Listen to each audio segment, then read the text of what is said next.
En el caso de una soldadura a tope, diversos ensayos han demostrado que incluso esta soldadura podría ser más fuerte que las placas que se están soldando.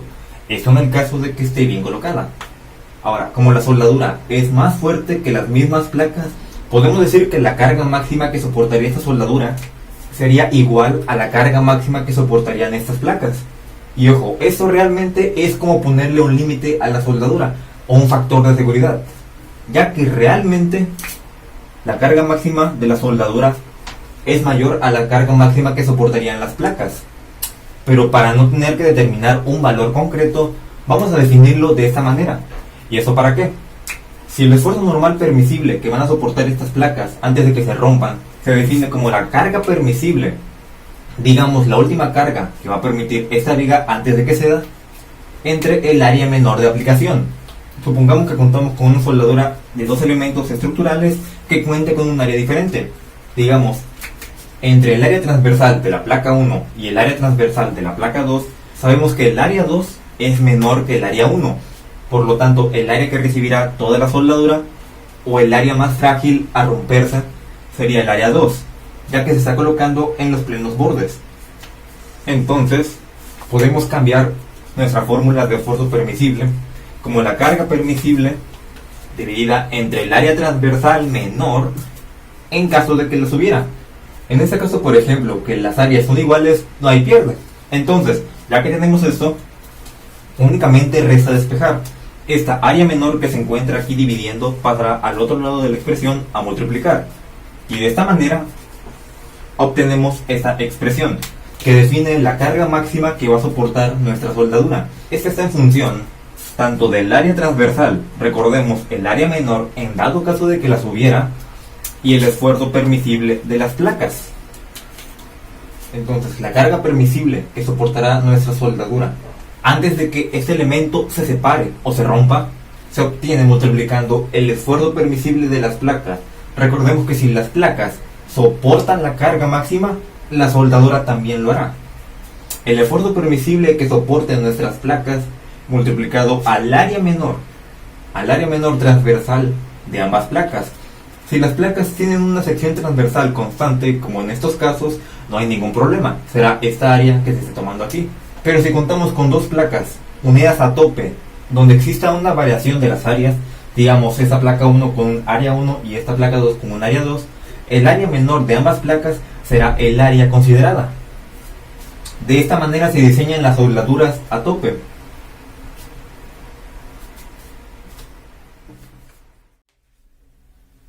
Consideremos la siguiente conexión a traslape. Como vimos, nos encontramos ante dos placas soldadas una sobre la otra con su respectivo cordón de soldadura. Si este elemento soldado se le aplicara una carga V, refiriéndonos a una carga cortante, esta soldadura soportará hasta cierto punto.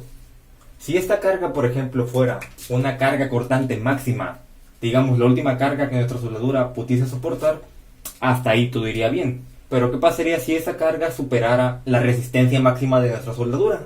Nuestra soldadura se fracturaría, provocando que estas dos placas se separen. Y como la placa principal, digámosle de arriba, cuenta con una carga, esta carga impulsaría a nuestra placa en la dirección en la que vaya la carga. Entonces, ¿qué es lo que está pasando? Nuestra soldadura está fallando. ¿Por qué? Porque la carga cortante que se le ha aplicado ha sido superior a la carga máxima que puede resistir nuestra soldadura. ¿Qué factores intervienen?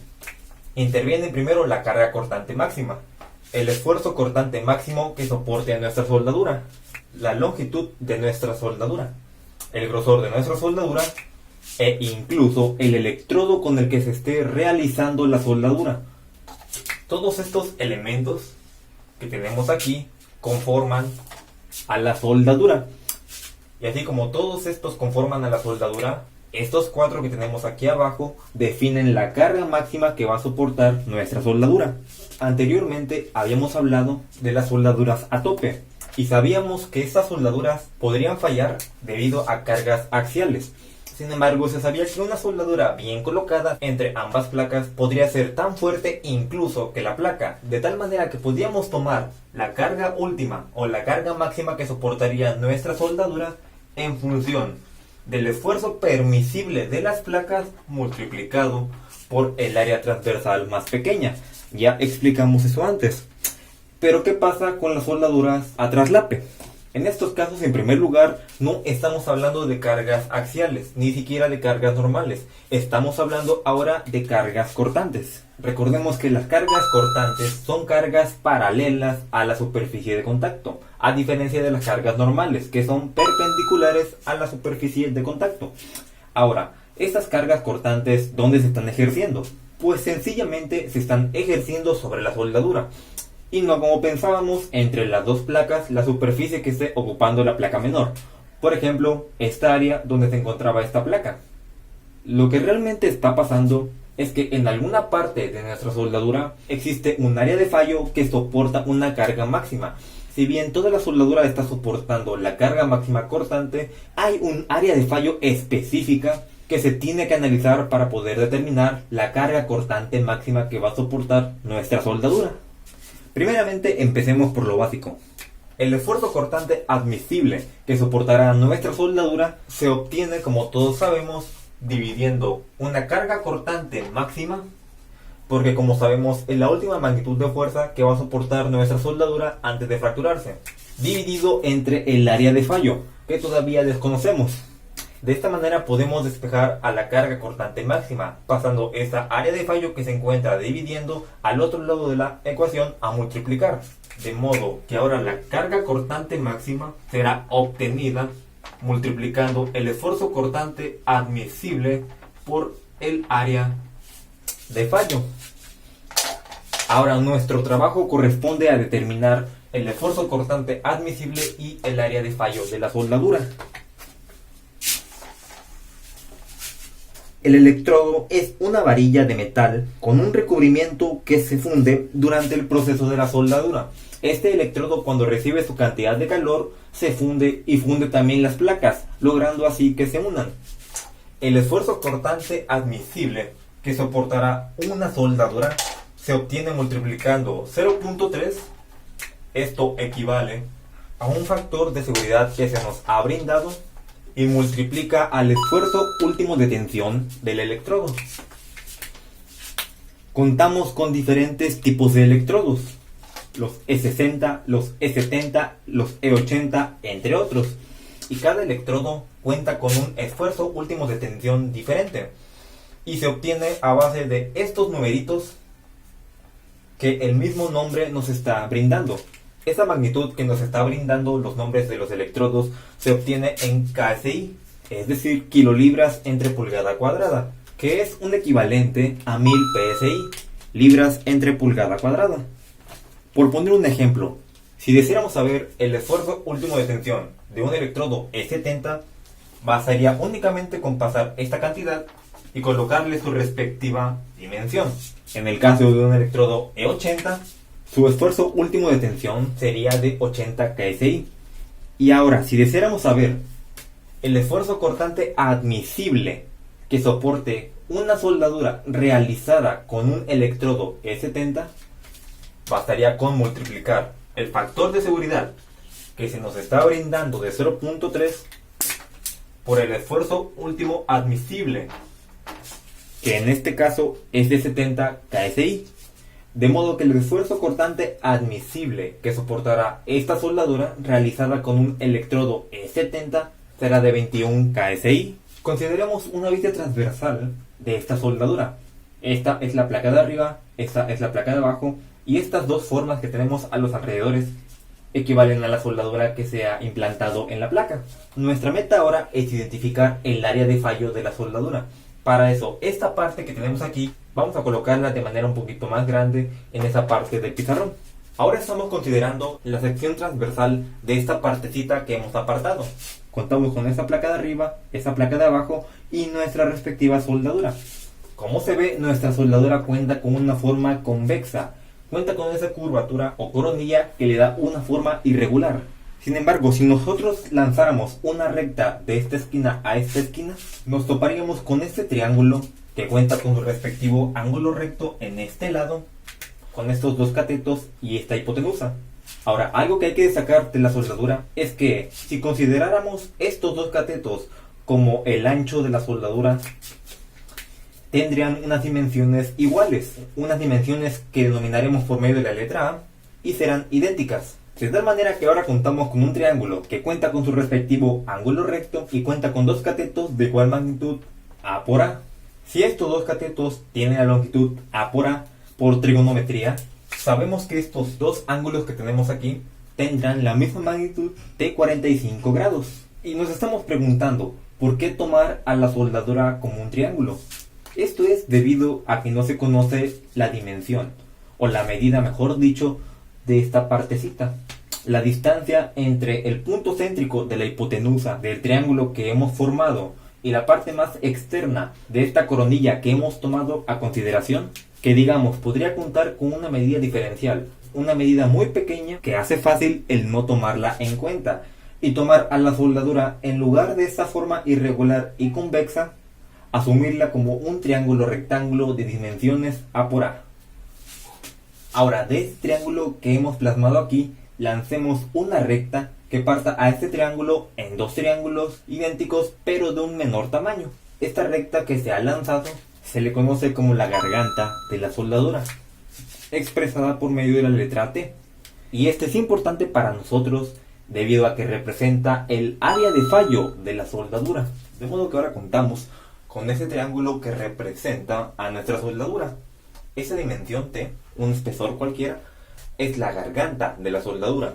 Y el área de fallo que se está tomando a consideración, el área de fallo de la soldadura, el lugar más frágil de la soldadura, es esta área que se forma multiplicando el espesor T de nuestra soldadura por el largo de la soldadura. De modo que el área considerada es un rectángulo con una altura T y un largo L. Es decir, la altura de este rectángulo equivale a la garganta de nuestra soldadura y el largo de este rectángulo equivale al largo o longitud de nuestra soldadura. Pero ahora, ¿cómo obtenemos la garganta de nuestra soldadura? Para eso ocupemos la trigonometría.